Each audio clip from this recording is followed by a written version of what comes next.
confirmed in many documents the fact that this indictment exists, or that there is an ongoing national security prosecution. There have been subpoenas issued in connection with the WikiLeaks staff to access their Gmail accounts.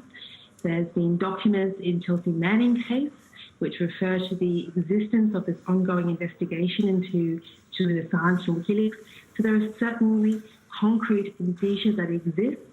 It's a massive national security prosecution, and it would, of course, be in violation of the First Amendment and his fundamental press protections to continue with it. Okay, if there is a sealed indictment, if there is a subpoena, or subpoenas plural, I mean, despite the fact he's tweeted out a picture of himself in the last 2 or 3 hours looking very relaxed, younger than he is today and happy, but if there is a sealed indictment and there are subpoenas, why should he be allowed to carry on hiding away in this way? Why not just face the music and get it over with?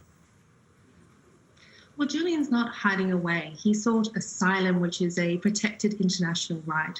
No one should be prosecuted for something which is protected free speech. He published the same things the New York Times published, what The Guardian published. He shouldn't end up in jail for shining a light on gross human rights abuses and corruption. Yeah, and abuses we're of not power. talking about The Guardian, though, are we, Melinda Taylor? We're talking about Julian Assange. We're not talking, it's not the story about the other people who've published what he published. This is a discussion about him. Can we keep it focused on that? Well, certainly, and over the last couple of years, his US attorneys have constantly tried to clarify his status with the US authorities.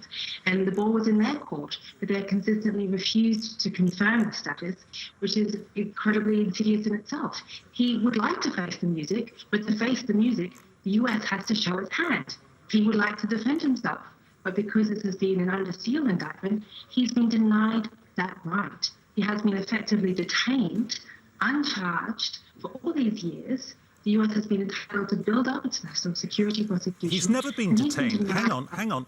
He's never been detained. He's not being detained inside the embassy. No one is stopping him from leaving the embassy. Indeed, just since we've gone on air with this program in the past 10 minutes or so, one notices the embassy is saying, and the government in Ecuador is saying, we would like to expedite this process for him to get him out of the building. Well, a panel of UN experts would beg to disagree with you. They found that he was detained for over 5 years in the embassy, and even longer. It was a continuation. Hang on, are you saying here and now he's being held against his will inside the building?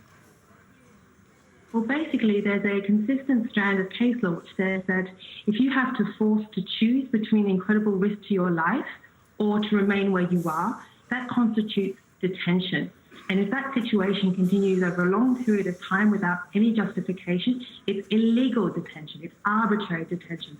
And that's what's been happening to Julian all this time, because the UK, Sweden, they refused to give him assurances that he wouldn't be extradited to the US.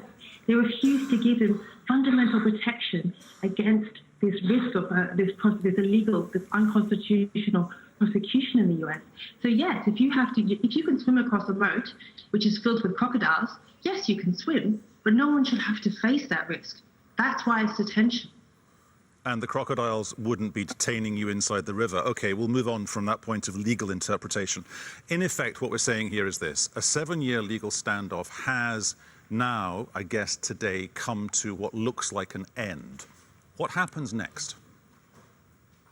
Well, what happens next is that we would like the US to show its hand. We would like to address that situation. Julian should be free, but to be free, we have to resolve these issues. We have to ensure that he won't face the same fate as Chelsea Manning. We have to ensure that there is an effective form of protection against this risk. The UK should make clear whether they will give assurances against extradition. The UK and the US should make clear whether there is an extradition request, whether there are charges. These things need to be clarified, because otherwise the maintenance of the current situation would just result in a continuation of illegal detention. If he doesn't get those assurances, does he stay inside that building? Well, this is the reason why he entered the building. It was the risk of the national security prosecution in the US. That's why he sought asylum, and that risk remains today.